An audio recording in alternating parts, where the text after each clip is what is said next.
There comes a moment in life when you realize that not everyone deserves a seat at your table. Not because you're better than them, but because you've worked too hard for your peace to give it away for free. You've survived storms no one saw. You've stitched wounds with your own hands. And now that you finally stand on your feet, calm and composed, some people still try to pull you back into the chaos they refuse to leave behind. Toxic people don't always look dangerous. Sometimes they come with smiles. Sometimes they speak the right words. But you can always feel them, draining your energy, unsettling your thoughts, leaving you questioning your worth after every interaction. You begin to understand that protecting your peace doesn't require a speech, just a decision.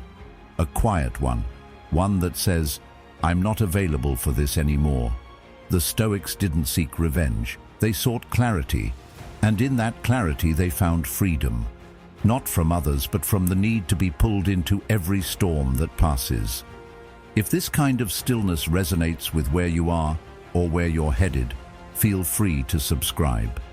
It helps this message reach others who are ready to choose depth over noise. And more than anything, it's a quiet way of saying, "This is the kind of life I'm choosing now." Have you ever noticed how much of your life has been shaped by what you respond to?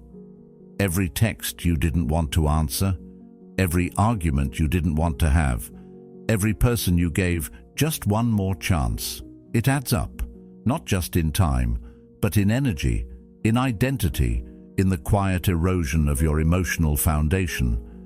Toxic people don't always crash into your life with dramatic chaos. Often they come quietly with something more dangerous, bait. The kind that looks like concern, sounds like love, or feels like obligation. But it's bait all the same. The moment you react, with anger, with defense, with that one last long message explaining yourself, you've already given them what they came for, your attention, your peace, your center, because that's what they're really after, not resolution, control. And here's the harsh truth. They'll keep playing the same game, using different words, as long as you keep stepping onto the field. The Stoics understood this long before we gave it names like emotional boundaries or detachment. Marcus Aurelius wrote, "You have power over your mind, not outside events. Realize this, and you will find strength." In other words, your response is your realm. That's where your power lives. It's not about being passive. It's about being precise. About understanding that every time you react to something unworthy of your energy, you're voting against your own peace.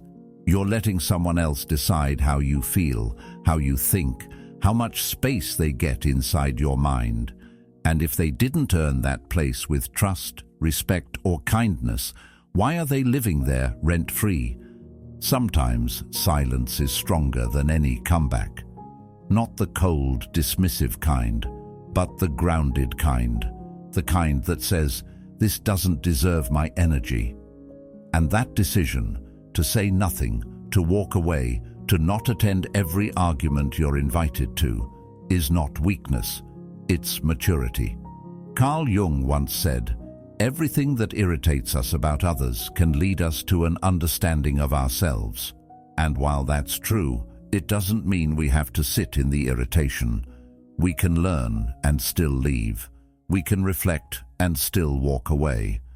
But leaving doesn't always mean slamming the door. Sometimes it's quieter than that. A shift in presence, a subtle retreat. The moment you stop explaining your worth, you begin to live from it. That's where the transformation starts. You begin to respond less and reflect more. You begin to feel less responsible for fixing other people's discomfort and more committed to preserving your own stillness. People who thrive on reaction can't stand stillness. It unnerves them. They rely on emotional confusion to maintain control. But the moment you stop giving them your fire, they have nothing to burn. You stop feeding the dysfunction, and they feel that absence like a door gently but firmly closing. There's a freedom in no longer needing to be understood by the wrong people. A quiet strength in no longer performing emotional labor for those who never reciprocated it. Socrates believed that the unexamined life is not worth living, but he also taught through silence, through listening more than speaking, through knowing when words build and when they destroy. When you begin to practice this restraint, something changes in you. Your energy becomes more centered, your relationships more intentional. You start to notice which conversations drain you, which people spark unease instead of peace. And most of all, you start to notice how much of your suffering was rooted in trying to be heard by people who weren't listening and never planned to. This is where philosophy meets practice, not in books or debates, but in daily choices. In that one moment when you decide, I don't need to respond to this, and you don't. You go for a walk instead. You focus on your craft. You speak with someone who lifts you up rather than tears you down. You choose clarity over conflict. That one moment seems small, but it builds into something profound. Like Plato said, the first and best victory is to conquer self. And what better victory than the one where you win back your mind? The more you practice, the easier it becomes. You begin to master the pause, to delay the reaction, and eventually you no longer crave the last word, because you found something better, inner calm. And from that place, even when someone tries to shake you, you don't move. Not because you're frozen, but because you've learned to stay rooted. Boundaries begin to set themselves, not as walls of bitterness, but as lines of clarity. You don't have to explain them. You just live them, and the people who truly care about you, they'll feel the shift, not as rejection, but as refinement. In the end, it's not about pushing people away. It's about choosing who gets to stay close. Who gets your softness, your time, your attention. That's your currency. And when you spend it wisely, your life begins to reflect the same discipline. You don't have to respond to every invitation into chaos. You don't have to correct every misjudgment. And you definitely don't have to light yourself on fire to keep someone else warm. Hold your silence. Guard your peace. Withdraw with grace. Let the storm pass while you remain still. Because the real power, it was never in your reaction. It was in your ability to walk away and still remain whole. You don't have to play every game you're invited to. Not every jab, accusation, or subtle insult deserves your presence. But we're conditioned to believe otherwise. We grow up thinking strength is loud, that if someone disrespects you, the only way to protect your pride is to react, to defend, to outsmart, outtalk, outshout. And for a while, maybe that feels like power. Maybe it gives you that short rush, that sense of being in control. But it's a trap. Because when your peace depends on winning arguments, you're still handing control to someone else. They set the rules. You just play. And the more you play, the more exhausted you become. Eventually, you start losing track of what you're even fighting for. What if true strength is the refusal to be moved? Imagine someone trying to push your buttons again and again, expecting you to explode like you always have. But this time, you don't. You notice the attempt. You feel the tension rise inside you, but you pause, you breathe, you don't flinch, you don't bite. And that moment of stillness, that choice to remain calm, becomes more powerful than any comeback you could ever throw. Without your reaction, their power dissolves. You pull the curtain back on the game and show it for what it is. Dysfunction, insecurity, control disguised as care. And suddenly, even they can see it. Not because you pointed it out, but because your absence of reaction becomes the mirror they can't avoid. Seneca said, "The greatest remedy for anger is delay." And while that delay is a powerful tool, the Stoics went further. They didn't just believe in holding back. They believed in letting go. in rising so far above the drama that the chaos couldn't even reach them anymore. That's not avoidance, that's detachment. And detachment isn't about caring less, it's about caring better. It's about protecting your energy so that it can serve your growth, not fuel someone else's dysfunction. This is the shift. It's not about cutting people off in a storm of rage. It's about quietly becoming someone they can no longer access. No confrontation, no announcement, just space, clean and intentional. Carl Jung once said, "What you resist not only persists, but will grow in size." When we constantly fight dysfunction with more dysfunction, we end up feeding it. But when we starve it, when we respond with stillness, it shrinks, it loses its hold. That's what makes detachment so hard and so powerful. It's not dramatic, it's disciplined. The people who once depended on your reaction won't know what to do when you stop giving it. They'll push harder at first, get louder, more dramatic, but that's just noise, a desperate attempt to regain control. The truth is, they don't miss you. They miss your reaction. They miss the emotional energy you used to pour into the fight. And when they realize it's gone, truly gone, that's when you reclaim your power. Plato once wrote, "The measure of a man is what he does with power, not just the power he's given, but the power he holds over his emotions, his boundaries, his peace." And that kind of power, it doesn't shout, it doesn't plead, it stands still, it watches. And it knows that not all storms are worth walking into, especially when the goal is to stay dry. You're not required to justify your peace. You don't owe anyone access just because they demand it. And the moment you realize that, your entire posture shifts. You stop explaining your silence. You stop apologizing for choosing calm over chaos. You become someone who doesn't flinch when poked, doesn't break when tested, and doesn't entertain battles that only leave scars. This doesn't mean you become passive. Quite the opposite. It means you act with intention. You choose where your energy goes. You decide which fires are worth walking into, and most of them aren't. Aristotle taught that virtue lies in balance, not in excess, not in deficiency, but in moderation. And that includes emotional energy. Too much reaction, and you become a puppet. Too little engagement, and you disappear. But just enough presence, just enough space and stillness, and you become something far more powerful than reactive. You become composed. Socrates believed that the only true wisdom is in knowing you know nothing. And in conflict, this rings especially true. You don't need to prove your intelligence. You don't need to win every point. Sometimes wisdom is stepping back and letting others unravel their own argument while you protect your mind from the wreckage. This way of being isn't easy. It takes practice.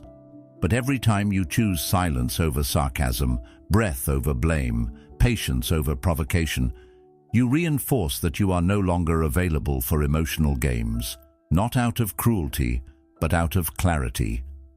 Eventually, people stop inviting you to those games. They sense the change, and even if they don't like it, they respect it. Because nothing is more unsettling to someone who thrives on drama than a person who refuses to react. So keep your peace sacred. Don't trade it for temporary validation. Don't hand it over to people who treat it carelessly. Let them talk. Let them spin their stories. You're no longer playing. You're protecting, growing, and most of all, you're free. Why do we feel guilty for protecting our peace? Why does saying no come with an apology? Somewhere along the way, we were taught that setting a boundary makes us difficult. That distance is a punishment. That silence is cruelty. So we over-explain. We soften our tone. We wrap our truth in layers of disclaimers just to make it more acceptable to people who never asked how we felt in the first place. But the Stoic doesn't argue with misunderstanding. They don't chase validation or bend themselves into shapes just to be palatable. Instead, they step back, not with anger, with clarity. Because when you begin to understand the weight of your own peace, you stop offering it up so freely. You begin to realize that preserving your well-being doesn't make you selfish. It makes you self-aware. Aristotle once said, "Knowing yourself is the beginning of all wisdom." And part of knowing yourself is learning when your boundaries have been crossed, even subtly, even in the spaces where no one else seems to notice.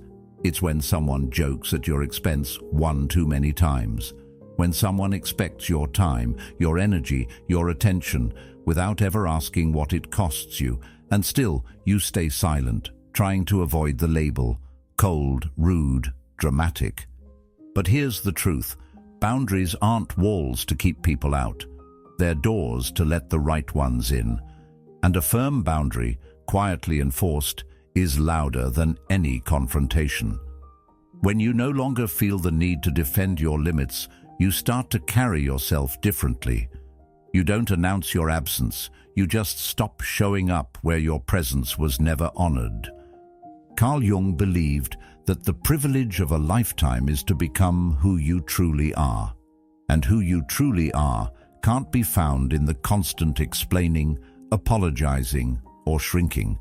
It's found in the quiet decisions you make. To say less, to walk away sooner, to value peace over performance. There's strength in that silence. Not the kind that avoids conflict out of fear, but the kind that chooses not to waste energy on battles that lead nowhere. And this is what unsettles toxic people the most. They don't get the reaction, they don't get closure, they don't get the emotional feedback loop they've come to expect, because you've stopped playing a role in their story. You turned inward, you fortified your mind, you stopped waiting for someone to understand your worth and started living like it was already understood. That kind of shift is subtle but powerful. People begin to notice, even if they can't quite name what's different. Maybe you don't text back immediately. Maybe you don't respond at all. Maybe you stop offering explanations for your silence. And what they don't realize is, your silence isn't an absence of care. It's the presence of self-respect. Plato once wrote, "The first and best victory is to conquer self." And that victory often looks like choosing stillness over reaction, distance over drama. It looks like saying, "This conversation no longer serves me," and not saying it out loud, just living it. It looks like detaching not because you're bitter, but because you're no longer available for confusion masquerading as connection. This isn't about walking away from everyone or building a fortress around your heart. It's about being more selective, about realizing that your time, energy, and emotional presence are not unlimited resources to be handed out to whoever asks loudest. Socrates believed that an unexamined life is not worth living. And part of that examination is looking at who drains you, who energizes you, and why you keep tolerating what leaves you feeling less than whole. Eventually, something changes. The guilt fades, the clarity stays, and you stop feeling like you need a backstory for every decision. You start trusting your silence. You start trusting the way your body tenses around certain people, the way you feel lighter when you're no longer engaging with someone who always seemed to bring a storm. That's the shift. You're no longer trying to be understood by those committed to misunderstanding you. You're not seeking closure from people who aren't capable of giving it. You're not asking people to treat you better. You're just removing yourself from the space where they don't. And that decision, to protect your peace without asking permission, is one of the most radical, life-changing things you can do, because it signals something deeper, that you are no longer willing to betray yourself for the comfort of others, that you've finally decided your own inner stillness matters more than being liked, agreed with, or even remembered. So if someone's wondering why you've pulled back, why you're quieter, why you're no longer so quick to reply. Let them wonder. You don't owe them a speech. Let your calm be your boundary. Let your absence explain what your words never could. Because when you start living like your peace is sacred, the right people will feel it, and the wrong ones will fall away. Sometimes the most powerful thing you'll ever do is leave quietly. No big speech, no final blow-up, no need for a dramatic goodbye, just absence. That kind of exit doesn't make noise, but it echoes. Because presence can be manipulated, it can be argued with, gaslit, twisted. But absence? That's different. Absence is undeniable. It's a mirror, and it forces people to face something they often avoid, the space you once filled. People who depended on your reaction, who fed off your apologies, your explanations, your constant effort to keep the peace, they'll feel it when you're no longer there. Not when you raise your voice, not when you send that long message explaining how much they hurt you, but when you go quiet, when the energy they used to pull from you suddenly dries up. That's when your worth becomes visible, even to the ones who never truly saw it.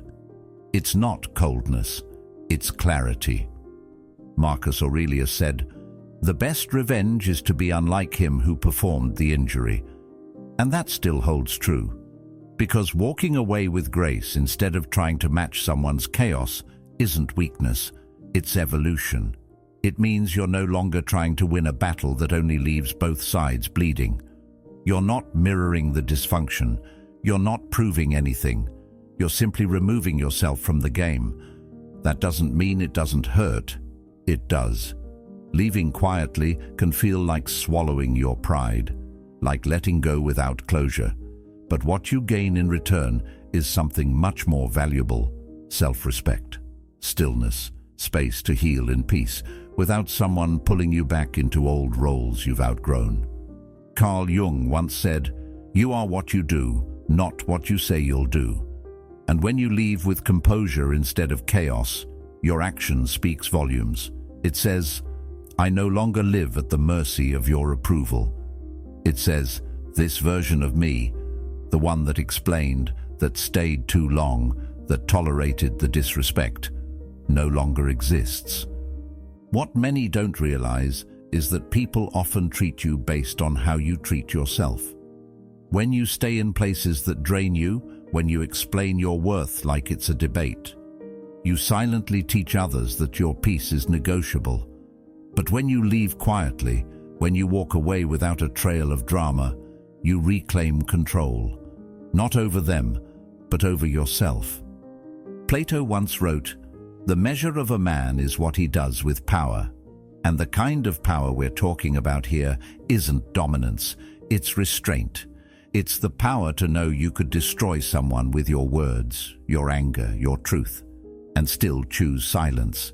Because silence, when it comes from a place of strength, isn't empty, it's intentional. There's something sacred about distance. It shows you who truly valued your presence and who only valued your compliance. The people who cared only when you were convenient will reveal themselves when you're no longer accessible. And that truth, it's not always easy to swallow, but it's clean, it's honest, and it frees you from carrying dead weight wrapped in nostalgia. You begin to see that not every relationship needs a formal ending. Some simply dissolve the moment you stop feeding them. That's not abandonment, that's alignment. The moment you choose peace over chaos, stillness over performance, you step into a version of yourself that no longer needs to prove they deserve peace. They just live in it. Socrates believed that the secret of change is to focus all of your energy not on fighting the old, but on building the new. And that's what leaving quietly does. It stops pouring energy into the argument, the explanation, the hope that they'll change. And it starts building space for something better, for a life where your energy isn't constantly being spent on surviving relationships that only take. What's surprising is how many people don't notice the shift right away. They assume your silence is temporary, that you'll come back like you always have. But when they realize you're gone for good, not because you hate them, but because you finally love yourself enough to stop, that's when the discomfort sets in. Not for you, for them. You don't owe a farewell tour. You don't have to make them understand. Let your absence say what your words never could. Let your distance speak the truth. You've outgrown that version of yourself, and the people who kept you there. The beautiful part is, you don't have to carry bitterness with you. Leaving quietly means you don't take the chaos into your next chapter. You just leave it behind, without looking back. That's not escape, that's growth. So if you're sitting in a place where you're wondering whether to stay or go, ask yourself one thing. What will cost you more in the long run, leaving or staying silent in a space that's been stealing your peace? Aristotle said, "We are what we repeatedly do." Excellence, then, is not an act, but a habit. So is peace. And the first habit of peace, protecting it, even if it means walking away from people who once felt like home. Because sometimes the strongest thing you'll ever say is nothing at all. There's a moment when silence becomes sacred, when it stops feeling like avoidance and starts to feel like wisdom, when you no longer need to defend your worth in conversations that only ever left you doubting it, when you stop chasing closure from people who were never willing to offer it in the first place. That's the moment something inside you shifts, not out of bitterness, not because you've stopped caring, but because you've finally seen the cost of constantly trying to explain yourself to those who never really listened. It's a quiet step, but a powerful one. You step into what the Stoics knew all along, that peace doesn't come from getting the last word. It comes from realizing you don't need to speak at all. You stop performing, you stop reacting, you stop proving, not because you've given up, but because you've grown tired of bleeding energy for people who feed off your discomfort. There is strength in that stillness, and not everyone can handle it. Do you know what toxic people hate most? They hate when they no longer get to decide who you are. They hate when their chaos doesn't pull you in like it used to, when their words no longer land, when their silence no longer scares you, because they're no longer steering the ship, you are. Your stillness unsettles them, your peace confuses them, and your composure, that becomes your loudest response. Carl Jung once said, "The privilege of a lifetime is to become who you truly are, and becoming who you truly are often requires letting go of the need to be understood by those committed to misunderstanding you. It means accepting that some people only loved the version of you that didn't have boundaries, the version of you who said yes when you were tired, who explained your pain until your throat burned, who bent just enough to stay likable, even as it broke you. But composure changes that. It says without words, I'm no longer interested in performing for people who only clap when I'm suffering, and it doesn't need a spotlight. It doesn't need a dramatic exit. The change is energetic. It's internal. Your presence begins to feel different, calmer, clearer. People can feel it, and even if they can't name it, they know something has shifted. You're not reactive anymore. You're intentional. Plato believed that the measure of a man is what he does with power, and real power, the kind that isn't loud or controlling, often looks like restraint, like choosing not to respond to the insult, not to engage in the argument, not to defend yourself against someone who was never interested in the truth. It's not passivity, it's direction. You're no longer caught in the storm. You're walking away from it, slowly, steadily, on your terms.